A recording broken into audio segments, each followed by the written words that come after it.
Hello, dear listeners. Hello, dear students. Today we continue the course in medical sociology, and it's going to be a lecture on sociology of the body and illness experience. We have a rather intriguing relationships with our bodies because the body is the only thing that is constantly with us, permanently with us. So, experience is the experience of having a body. The existence of the body provides a person with a sense of physical integrity, autonomy, and independence. Or it would seem this way, because in modernity, this idea of integrity, of physical integrity and certainty, is getting increasingly challenged, as you'll see. Aristotle referred to a human as the unity of soul and the body. So, human is this embodied soul. The terms the Greeks used for that is soma, and in Latin language, that's corpus. So, So in modernity, we can say that consumer culture has built the cult of the body. There's different services, different markets organized around different needs of the body. We're talking about food, we're talking about exercise, we're talking about fashion. Of course, we're also talking about health. And health is increasingly conceptualized in terms of body maintenance activities, such as exercise, diet, the avoidance of unhealthy habits. And this has made Brian Turner, the British sociologist, define our society as somatic society, that is, a social system in which political and social problems are often expressed through the or manifested in the body. And Turner writes, the body is the dominant means by which the tensions and crises of society are thematized. The body provides the stuff of our ideological reflections on the nature of our unpredictable time. And to illustrate that, I think nothing is better than the art by Barbara Kruger, the activist and the artist. And in 1989, she created this silkscreen portrait. It was untitled, but of course it has become famous since then as Your Body is a Battleground. And that is exactly the focus of this idea I'm trying to express today, that bodies are no longer certain. I mean, they're no longer defined by their physical reality. No, they have now become part of social reality, and that has changed the way we experience and the way we discuss body. So the body now is battleground between the private interests of the individual and the political and public interests of the collective. Purnell writes, our bodies are performative, excessive, ontologically insecure, ontologically meaning that the existence of the body is no longer that certain. So there's insecurity, threat, even coming to be known and to function simultaneously as individual bodies and body parts of lively collective body politics. And her book on body in global politics in context of pandemic is the reflection upon all this. Frank Ferretti writes about 100 years of identity crisis. Again, changing status of the body in the sociology reflects the relationship between the body and self-identity in contemporary period of late and high modernity.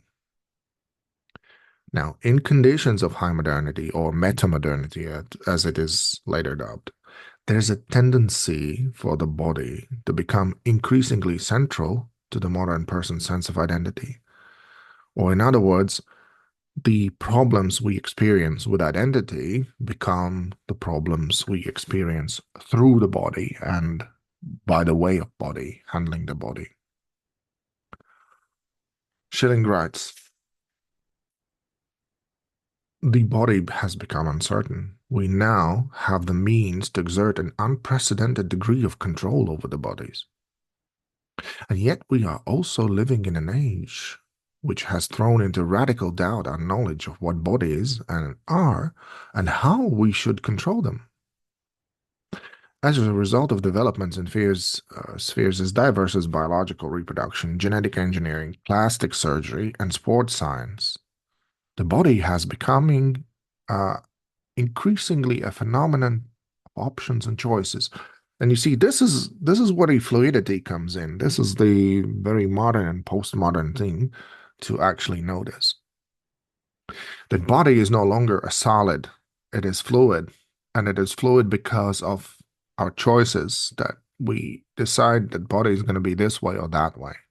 And plastic surgery, sports science, genetic engineering, and whatnot gives us the tools to modify the body according to our perception of what that body should be. So, sociology of the body shows that bodies are recognized as both cause and consequence of societal forces. The bodies we inhabit shape the ways people react to us, the social and physical habitats we may access. Now, Barrow and Mason stress this, that the social and cultural space shapes our daily habits of health maintenance and grooming, even influences the way our bones grow and our genes express. Now, this is a very radical statement. It says that no longer we can think about the body as a simple physical site or where the psyche resides.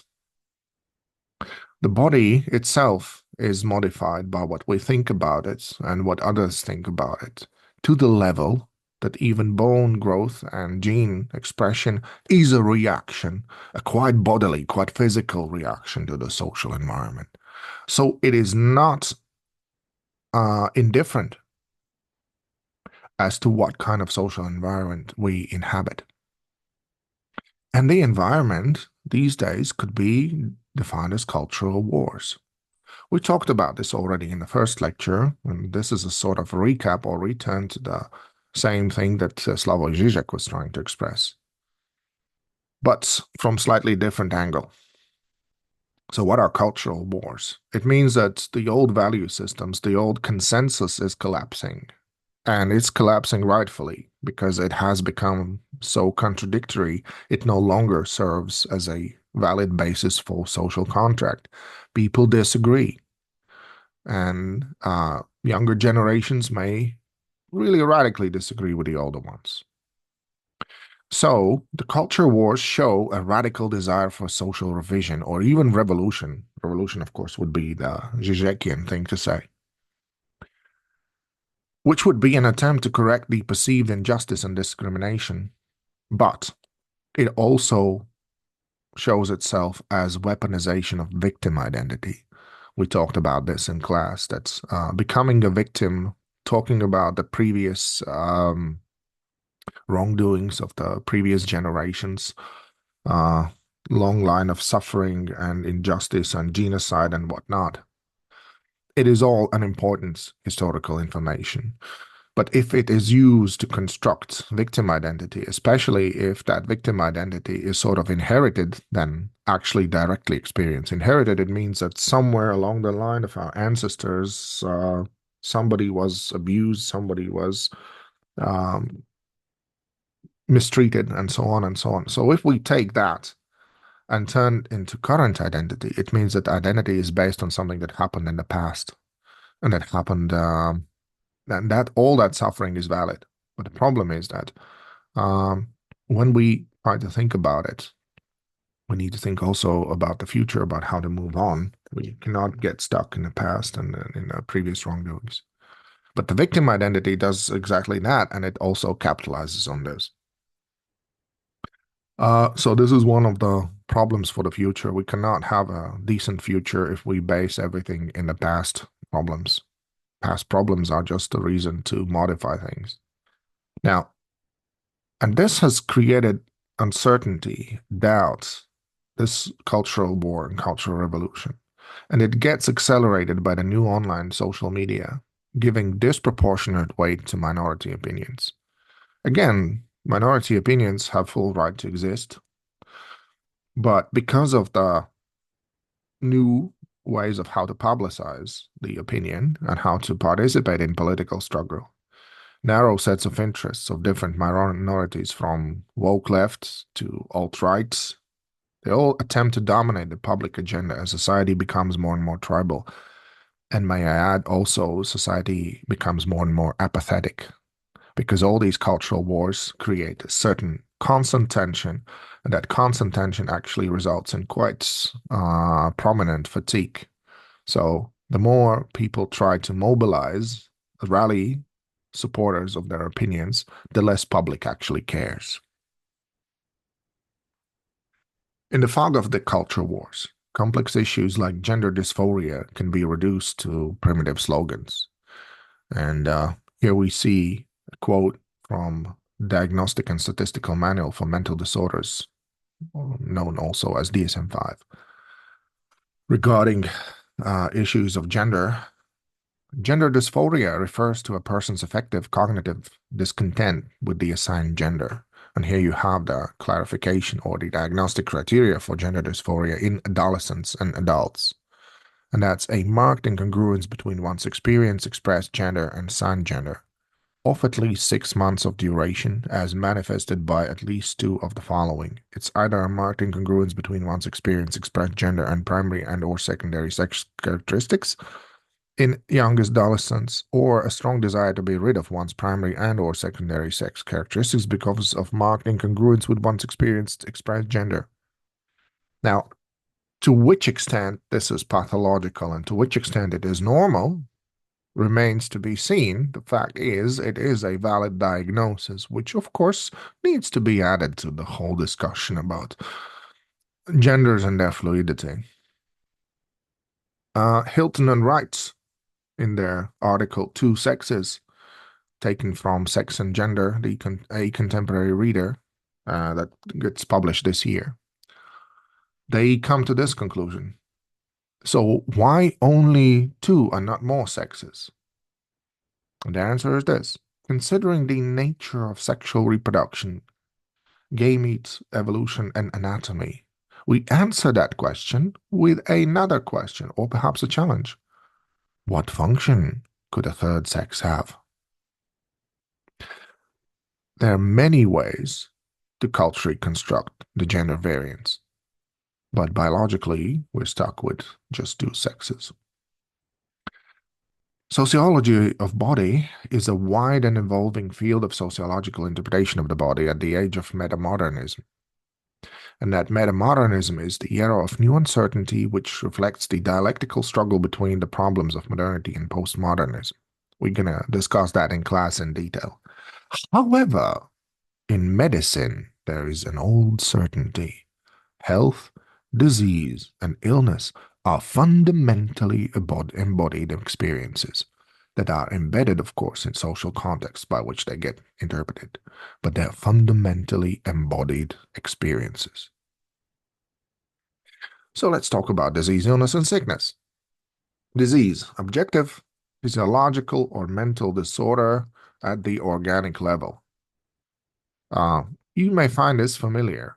This, of course, maps upon the biopsychosocial model of health. Illness is subjective state, a physiological awareness of dysfunction, a psychological awareness of dysfunction at the personal level. And this is so important because illness is not a physical thing. Illness is the experience, the psychological states of awareness created by the physical cause.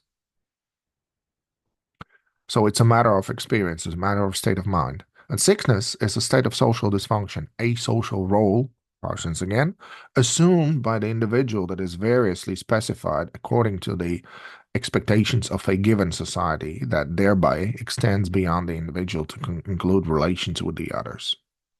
Now, this is a very simple but very, I think, clear distinction because disease is biological, illness is psychological, and sickness is sociological. So biopsychosocial model of health. Spiritual doesn't enter here, but we can add that always in a matter of discussion, in a matter of interpretation. So the whole thing. Okay. Illness experience is a biographical disruption a discontinuance of an ongoing life. A framework of daily life is broken to a bigger or lesser extent, depending, of course, on the severity of illness. Hence, the sense of shocking surprise, combined with a sudden awareness of vulnerability and confusion. Why this? Why now? Why me? Hence, illness invites for a re-evaluation of our perception of the body and of the self and of our options in life, expressed as ability and disability. And illness uh, has a temporal dimension. So we can distinguish acute illness and chronic illness. Acute illness is only a temporary significance in our lives. It constitutes a transitory and limited disruption. And that's what we like about it in terms of that it comes on, yes, but it then passes. But it, of course, may cause us to notice our own frailty, vulnerability. Chronic illness, however, changes the very foundation of our lives. It creates new and qualitatively different life conditions. Disruption becomes permanent. Even the past acquires now a new meaning. It has now the sense of life before the illness. So, what's the impact? Interaction with the social world becomes problematic. Identity changes from healthy to sick role, and if that's a chronic disease, then this identity becomes incorporated in a person's sense of self. Then dependence on the others increases, and sense of self or self-reliance, self-esteem suffers to greater or smaller damage. And so, let's talk about impairment, disability, and handicap, also the three terms. Again, as with illness, disease, and sickness, we have a clear continuance of biopsychosocial model of health. Since the 1960s, there have been various attempts to schematize these relationships. We're going to see those in the following slides. But for a very simple start, we could say that impairment is disturbance at the organ level, disability, disturbance at the level of person, psychological part, and handicap is disturbance at the level of social interaction, that is a social part. WHO, International Classification of Impairments, Disabilities, and Handicaps, puts forth the following thing. Impairment is any loss or abnormality of psychological, physiological, or anatomical structure or function. Disability is any restriction or lack thereof resulting from an impairment of ability to perform activity in manner or within the range considered normal for a human being. Handicap, a disadvantage for a given individual resulting from an impairment or disability that limits or prevents fulfillment of a role that is normal depending on its age, sex, social, and cultural factors for that individual. Seems logical, seems making sense. Let's simplify it. And this is what turns out to be the case. Biomedical model highlights straightforward transition from impairment to disability and handicap.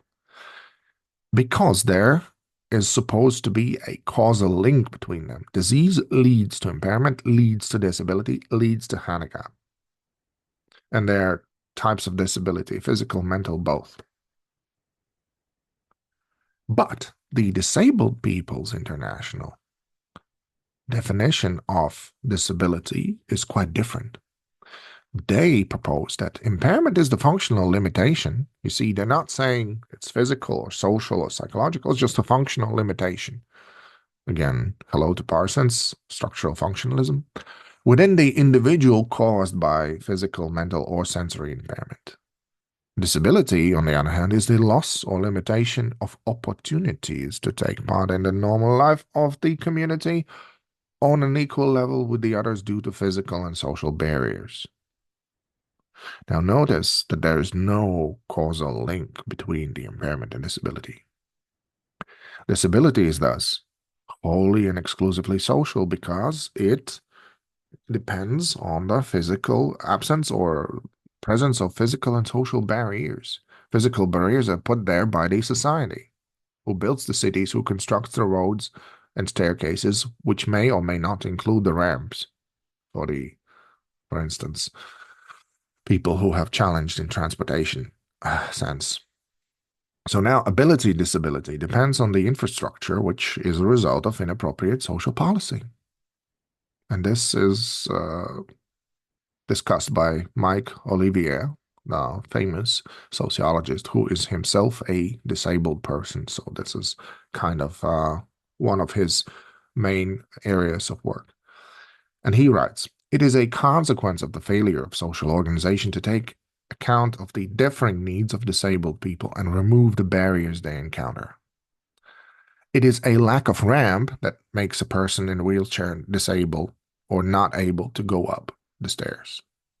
Not the wheelchair, but the lack of support in terms of movement. So if you install that ramp, then the person is not disabled. The DPI schema does not deny that some illnesses may be or may have disabling consequences. Maybe, and many disabled people have impairing illnesses at various points in their lives. To avoid medicalization of disability, there needs to be a distinction of, first, the aspects of disability that should be addressed by therapeutic interventions, but then the aspects that can be solved by policy developments. And hence, there's a need for political action. So he says part of that is solved in medicine, part of that is solved in politics or social policy making. And social model presented this way has been um, criticized for its assumed denial of the pain of impairment, both physical and psychological. And the answer to the critics is that pain and ill health are individual experiences that belong to medical frameworks, while the aim of DPI model was to focus on political action against discrimination and prejudice. And both belong to the social framework. So the DPI not as much tries to construct a functioning model of what disability is, in terms of experience. It tries to focus on the social aspects of it. Therefore, it doesn't include the pain as a component. And debate about the nature of disability is an example of application of conflict theory, of course, a distribution of resources among the social groups. The next big chapter of this lecture is illness narratives, or giving meaning to illness. What does it mean to be ill? We can talk about narrative knowledge. Now, narrative is a story, a spoken or written account of connected events. It is a rhetorical system that conveys meaning in a structured way. Story, since the very old days, is also a form of transferring the knowledge to the others. And that's why the cartoon is there. The earliest cave paintings are an example of stories, of narratives told by someone.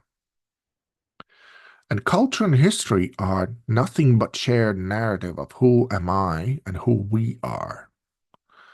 So we can say that medicine as culture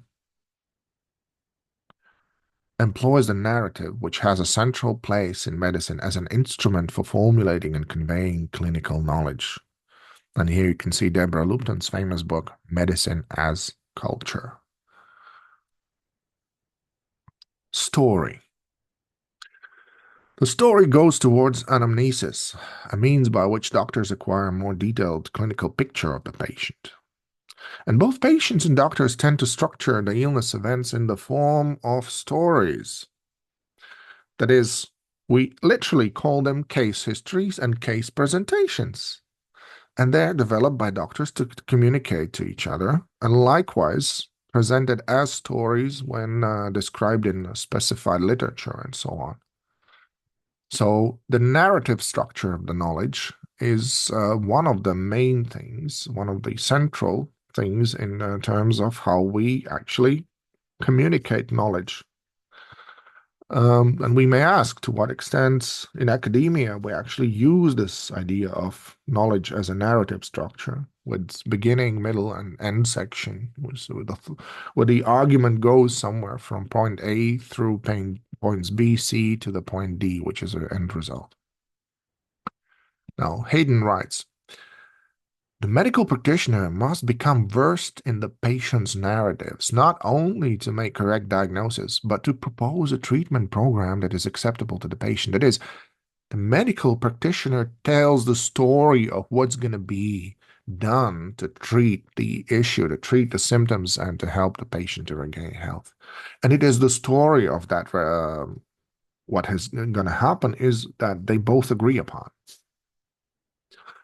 Becoming acquainted, on the other hand, with the patient's illness narratives also plays an important role in determining how the communication between the doctor and patient develops and how the patient experience is informed, experiences how the patient experiences the information conveyed by the doctor. So how the understanding takes place. And one of our most powerful forms of expressing suffering and experiences related to suffering is the narrative, Haydn writes. And here you can see an example about modern masculinity, a book called Big Boys Cry, Do Cry, a man's guide to navigating emotions and showing up more vulnerable in relationships. Expressing suffering, that is, another function of narrative, turning the pain into a resource. So narratives not only articulate suffering, but also give the sufferer a voice, a reflection of their daily experiences in non-medical way. And why having a voice is important? Because they give subjective accounts of coping with illness. Stories offer an unmatched window into subjective experience, but also because they are part of the image people have of themselves. These narrative self-representations exert enormous power. They shape how we conduct our lives, how come to terms with pain, how we can appropriate from our own experience, and what we disowned at the familiar price of neurosis. That is, narratives become identity shaping, life shaping instruments. We are literally the story that we tell to ourselves. I would even go further to say that human consciousness is a story that we tell to ourselves every second of every day, because our consciousness takes place in language. Our consciousness is a linguistic enterprise. And because it's linguistic enterprise, it works in sentences. And because those sentences have to make sense, they're tied up in a narrative. So a person's mental life is, in fact, telling a narrative about me that is perceived by myself. Narrative could be then defined as a kind of mirror of our consciousness. And that's why we have to talk about illness narratives. Those are the means by which people seek to make sense of their experiences. And the first, perhaps, that needs to be mentioned is Arthur Kleinman, a Harvard psychiatrist and anthropologist who started interpreting patients' illness experience and defined it as a core skill of being a doctor. Illness narratives provide biographical and cultural context of illness. Both of those are of absolute essence if designing treatment plans and if even just communicating to the patient. Illness narratives help to formulate a revised identity and new context for living after the disruption of illness. Here you can see again one of these examples. When someone says in AA, I am an alcoholic, that sentence is not just statement of diagnosis. That sentence is statement of identity as well. In the same way, when someone says, I'm diabetic, I'm Parkinsonian, that becomes part of person's identity. That is expressed through the diagnosis and through the illness. So this is how illness alters our sense of identity, our sense of self.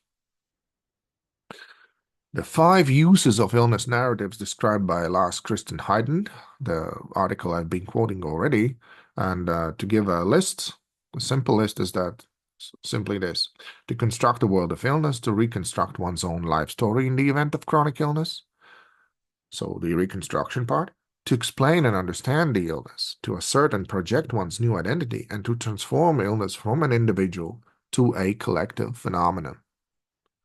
Let's go through those steps once again, but in more detail now. First of all, the world of illness. Illness is experienced as a disintegration of patient's ordinary or healthy world. And through the narrative, suffering is given now a new form. The illness is now articulated and positioned in time and space. And when that happens, it becomes possible to incorporate it into one's biography. Narrative then connects the symptoms and disruptions of illness in a meaningful whole. And this is how the world of illness is getting created. And here you can see an example, The Hilarious World of Depression by John Moe.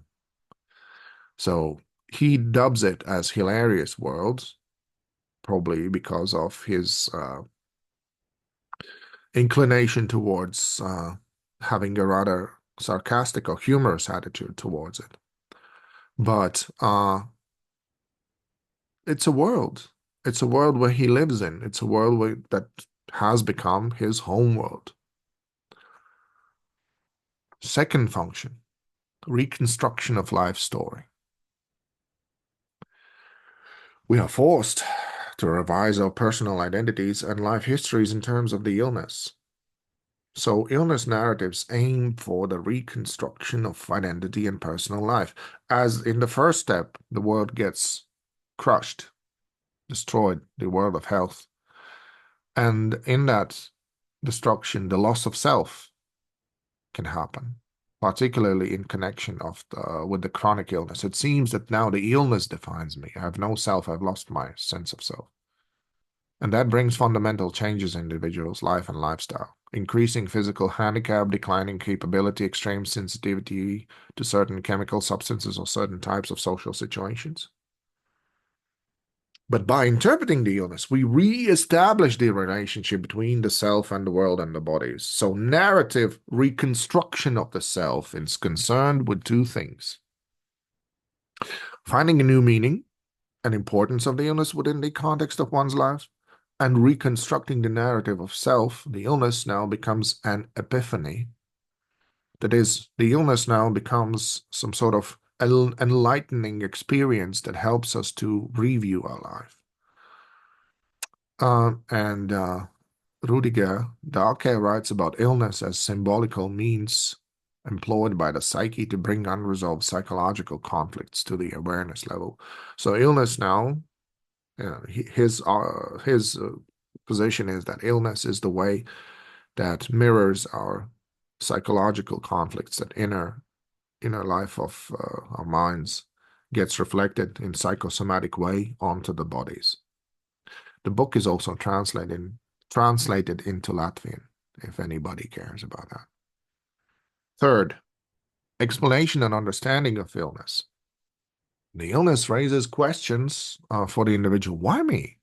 Why was I the one affected? And how will the illness affect the functioning of my body? And the narrative provides a possible explanations for illness and perhaps even for finding a way of relating to the illness.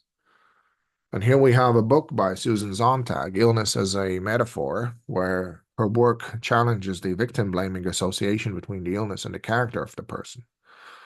This is one of the important works in Sociology of Health and Illness, because it shows that there is this moral story that diagnoses are not morally neutral, and some people get blamed for getting sick. So this would be something against the Parsonian idea that people don't get blamed. No, they do. So we seek to establish some kind of practical relationship to the illness, to deal with the practical problems caused by it. And illness forces us to ask ourselves if there is a connection between the illness and the moral values embodied in the lifestyle. You see, that's what Sontag highlights. And of course there are. And here you see responsibility in mental disease. And as an example, we can mention that we might have a psychiatric patient who's treated for long-term depression and several suicide attempts. And to him, there may be that the central question is whether the causes of his illness are outside of his control, but maybe to some extent, he himself is responsible for his situation. And it's not the same as victim blaming. No, not at all. It is a good question what a person may ask. To what extent the way that I live creates the problems that I encounter?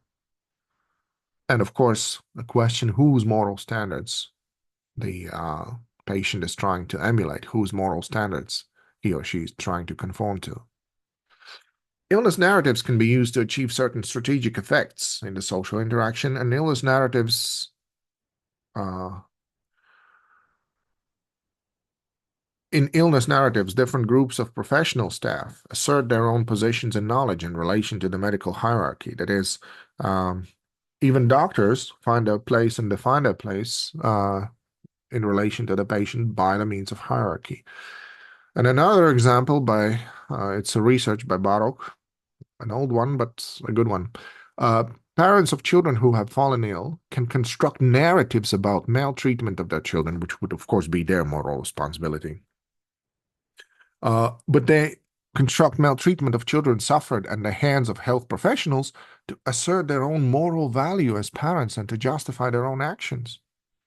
So it's a way of how to escape certain responsibility for bad parenting. Now, descriptions of illness can also be used for strategic purposes, for example, to excuse this or explain certain actions or behavior by blaming it on the illness. And the shared cultural conception of illness as something that befalls one is often used to disclaim any responsibility for one's action. Just, I suddenly became ill. What can I do? Bad stuff happens sometimes. Indeed, it does.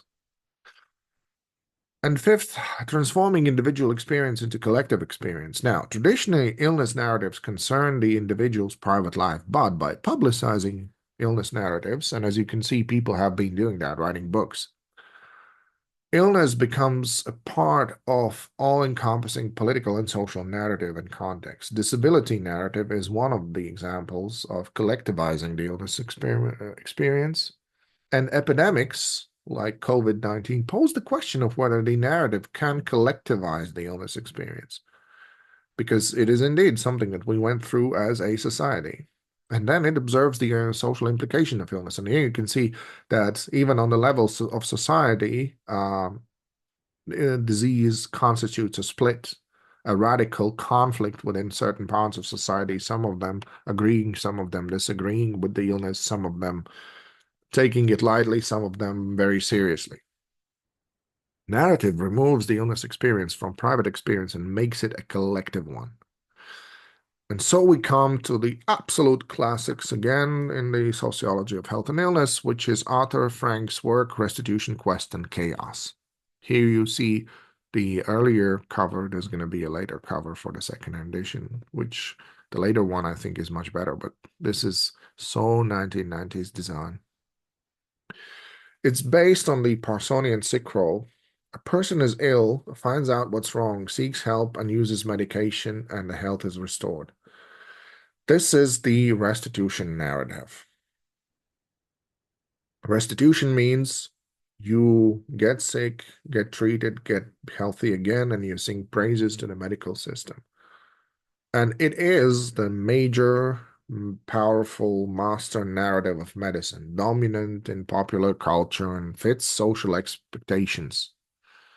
That is, we expect miracles of modern medicine. We expect it to treat everything. This restitution is kind of what people, part of the reason why people don't care for their health is because they hope that, medicine has a treatment for that. And both patients and medicine are most comfortable with this narrative. The quest. Now, that's a different story. It is defined by the ill person's belief that something is to be gained through this experience. Illness now is a metaphorical journey from which the ill person may gain self-awareness or self-understanding, new identity, even the ability to help others. And as an example, we can see here a breast cancer. And in those stories, illness often becomes personified as an enemy. Here you can see a lady points to the scar left by the operation where the breast cancer was removed, the cancer cells, and says, where the cancer once lived.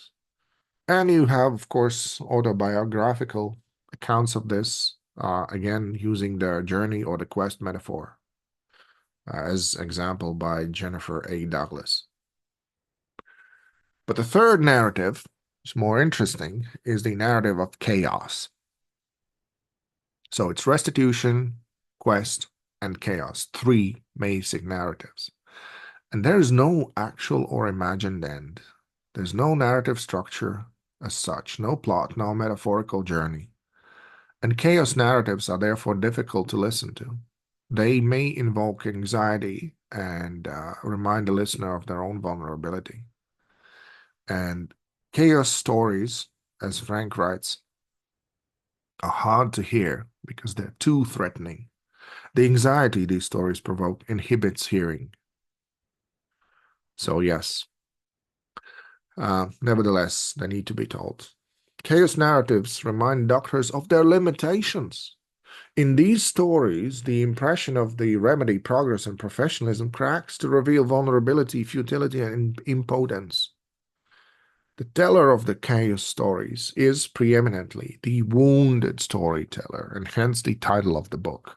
This is why he focuses so much on the chaos narrative, because in restitution and quest, the end result is nevertheless regaining of health, and here it is not. Chaos stories remain the sufferer's own story, but the suffering is too great for a self to be told. So the voice of the teller has sometimes been lost because of the chaos, and this loss then perpetuates the chaos. And it is quite a powerful way to describe things. Frank talks about the horror of the illness, being such mute witness, mute because the voice has been lost. Caught within the chaos itself is a condition of horror. Another example of illness narratives is The Invisible Kingdom, reimagining chronic illness by Megan O'Rourke. Again, invisible kingdom, the kingdom that is hidden from the sight. In chaos narrative, the person is being swept along without control by the fundamental contingency, spontaneity of the illness. Efforts to reassert predictability have failed repeatedly, and each failure has its costs. So here's the book called Perfect Chaos, a harrowing and inspiring story of an illness, which in this case is bipolar disorder. And notice that disorder is another word for chaos. It means the same thing, lack of order. And it's a story of mother and daughter who live together through this, written, as you can see, by Linnea Johnson and Cindy Johnson. Now, an example of illness experience could be in chaotic mode is the ulcerative colitis. That is a somatic disease, in contrast to bipolar disorder we discussed previously. So here the conditions are different. The main symptoms are diarrhea, blood in the stool, abdominal pain, raised temperature, loss of weight, and energy. But the interesting thing that the onset is most common in early adulthood. So you have the perfectly normal childhood and teen years, and then around the age of 18, the disease strikes. And it is characterized by unpredictability of symptoms such as diarrhea, which interferes, of course, with social functioning. And now you need to know where the toilet is, and you can jump up and run away during the conversations or meals or lectures. Just, in the middle of it, you suddenly have to go. And the most common coping strategies, there are some, but you can see they're really not very influential. Of course, one monitors and controls the diet and scans the environment to ensure that the toilets are closed and avoids certain risky social situations like eating and drinking in public. And the goal is to be able to live as normally as possible to maintain a normal identity. Now, a big part of that is how much and to whom to disclose the fact of chronic illness. And the main question is, of course, is the person safe? Is it safe to trust someone? because disclosing such information is risky. Some people are not capable of understanding, so there's risk of being invalidated, being belittled and abused based on the illness. There's risk of losing romantic relationship and loss of work. Now, the two of the later are to be disputed because, of course, to what extent can you have a romantic relationship without trusting your partner to reveal important information, and how much it is possible to hide your condition when you're having a job. But nevertheless, those could be the reasons for stigmatization and discrimination. Now, solutions would be following. You could remove the large bowel, so the inflamed part of the body is removed at all. But then ileostomy is constructed. You can see what that is. This is the contraption in the picture. And a person will then get rid of disease, but will have an altered body and stoma appliance. And in that context, maintaining sexual and social relationships is a complex situation and can affect a person's self-confidence. As one patient asks rhetorically, I'm 18 years old. Who's going to love me with this? So the problem with the chaos narrative that it is a really hard life. And you have here a book by Tessa Miller, who's battling Crohn's disease, and she holds up the mirror to the reader and asks us to see the pain and our own inner dialogues about our bodies that can be very, very cruel. And she also shows that medical racism, gender discrimination, poverty, and lack of resources for the care make this life even harder than it already is. And that's why Frank talks about narrative ethics. It's the same author from The Wounded Storyteller. He says that at the center of narrative ethics is the wound. So narrative must return to the wound, to the conditions of suffering. And he lists 5 conditions of suffering. First of all, suffering involves whole persons and thus requires a rejection of historical dualism of mind and body. So it's the same thing. The person is whole through the pain. Suffering takes place when a state of severe distress threatens the intactedness of the person. Intactedness means the whole existence of the person. So suffering basically means impeding destruction of the person. And he adds that distress can be immediate or imminent, real or perceived as in future. Suffering can occur in relation to any aspect of the person. Any aspect meaning that it could be physical, it could be social, it could be psychological. And resistance to suffering is another part of it. That a person must not only perceive the threat, but must resist the threat. And telling illness stories is a form of resistance. And by that, we come to what Haydn has already stressed, the social nature of suffering, that through the stories, the experience of suffering is shared with the others. And this teaches others the models of coping as well as enhances the solidarity between the people. So sharing illness stories is alleviating the pain, at least to some extent, because the pain becomes shared and the pain becomes an experience. And when we turn our negative thoughts and negative experiences into something we can share, it has a certain healing effect in and of by itself. So you may say that the ethics of suffering and the ethics of illness narratives is part of the medical process of healing one's world, of reconstructing one's identity, and of seeing a better, a happier future, even at the event of the chaos narrative, which is the most horrible of narratives because it never really, there's never really anything outside of the world of illness anymore. And to finish the lecture for today, we introduce the next important sociological theory, which is the theory of social interactionism. And this is one of the main theories of within the field. where the first major theoretical perspective was invented to challenge Parsons' structural functionist theory. And that new model was symbolic interaction, and it was based largely on the work of George Herbert Mead and Herbert Blumer. You can see the both gentlemen. Mead, of course, is the oldest one, and Blumer is the youngest one.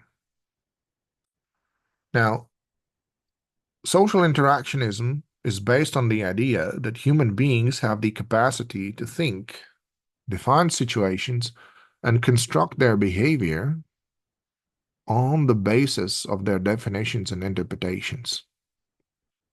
That is, human beings construct the social world and construct the meaning of whatever encounters they have, and that reflects back on them. And this is how Annandale also shows that there's this interesting theoretical problem that individual is both modifies and is modified by social relations.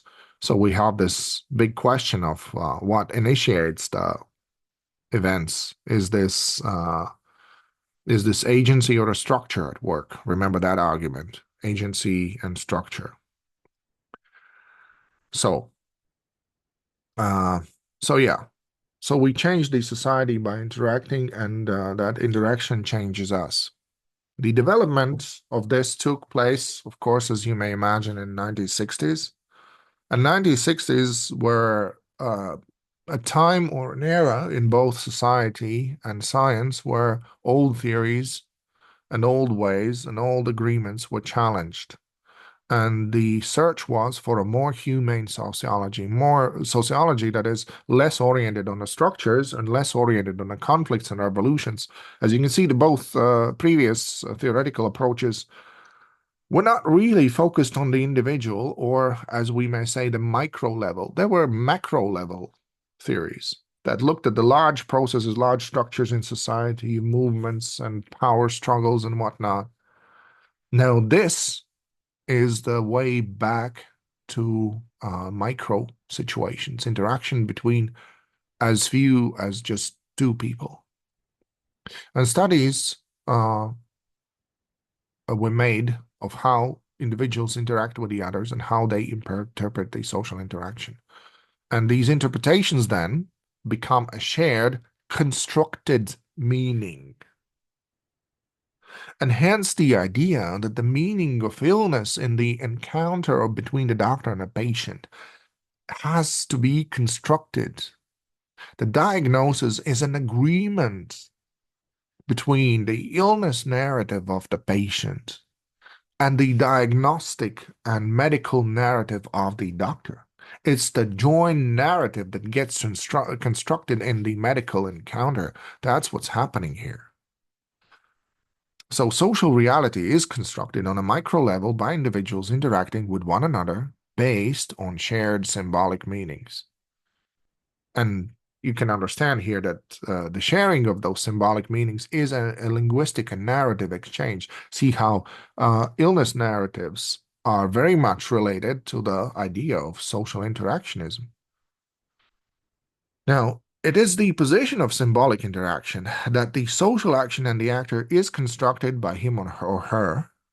It is not a mere release of activity brought about by the play of initiating factors on his or her organization. That is what Blumer writes in 1969. Besides the Blumer and Mead, the two major figures in early medical sociology were none other but Anselm Strauss and Erving Goffman. And Strauss is really famous sociologist because later we're going to talk about his methodological contributions, but his first study was studying the social process of death and dying together with Glaser. They did the study. And he also described the negotiated order of the hospital routine, featuring a minimum of hard and fast regulations and a maximum of innovation and improvisation in the patient care. So what he talks about is that, and he studies emergency treatment here, of course, this has to be acknowledged. he talks about how social order, social interaction is negotiated rather than set up. So a structural functionalist would say when a patient comes to a doctor, there are certain routines to follow, certain questions to be asked, and certain conclusions to be made, and perhaps prescriptions to be handed out. And he would see all that as a strict scenario with ascribed roles of patient and doctor. Now, Strauss would say each patient is behaving uniquely and each doctor is reacting uniquely. And the way these individual reactions take place is a negotiation of what we're going to think of this, what we're going to think of each other. Are we happy? We're not. Do I agree with the doctor? Do I agree with the patient? So a social process is therefore a process of negotiation, revealing certain information and then ascribing meaning to it, and people may agree or disagree about things. Strauss's biggest contribution could be said is the establishment of grounded theory, featuring the development of hypotheses from data during the analysis rather than having a hypothesis before the data. In fact, um, grounded theory does not have hypothesis. It has study questions. It has research questions. And here you can see the cover of the book, metaphorically showing that underneath you have these unstructured data, dots and lines and whatnot. And then a theory is built where all of them are aligned into clear structure. So up to this day, grounded theory is one of the main methods in qualitative research, one of the main sociological research methods. Now, Irving Goffman is another major theorist in general sociology. And he began his research career in medical sociology by using participant observation to study the life of mental hospital patients. And here you can see a cover of his classic work, Asylums, Essays on the Social Situation of Mental Patients and other inmates. He talks about mental institutions and presents the concept of total institutions that emerged as an important statement on the social situation of people confined by institutions. And perhaps he contributed in this way of later dismantling of mental asylums as the institution altogether and gravitating towards a more humane community care. But we're going to discuss all that in seminar and in lecture about mental health. And medical sociology gained another significant addition from Goffman in form of his concept of stigma and mechanisms of stigmatization. He wrote that book in 1967. And stigma, to remind you, is an attribute, behavior, or reputation which is socially discrediting in a particular way. That is, stigma is the blame, the negative identity that is attributed to certain people. And Goffman describes stigmatization as a process by which the reaction of the spoils of others spoils the normal identity of the individual. Again, normal identity here would rather mean that this reaction turns a person from socially acceptable to socially unacceptable.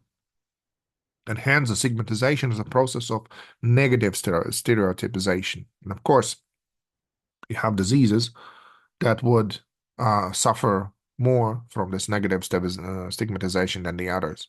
If a person has a blood cancer or bone cancer, it sounds much more noble than if a person has cancer of large intestine or prostate, because of the nature of what large intestine does and where prostate is located. So that's how stigma gets created.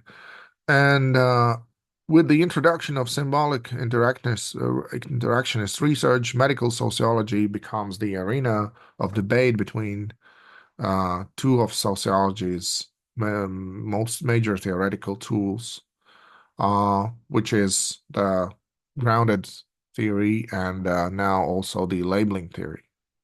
So a variant of symbolic interaction called labeling theory is a theory that presupposes that deviant behavior is not a quality of the act itself, but a consequence of definition applied to the act by the others. So when others think that some action is deviant, it is deviant by that labeling. And because it was proposed by Sheff, who is a psychiatrist, it received a rather justified and large criticism because it says that, well, it seems like you're diagnosing patients with mental illnesses based upon what you consider to be normal and what you consider to be deviant. And that is just too subjective. That won't do. But it is perfectly in the spirit of symbolic interactionist research because it shows how meaning is created in the process of interaction between the two individuals. The problem, though, is that one of them is possessing the authority, and that authority and that label then gives the possibility for further stigmatization.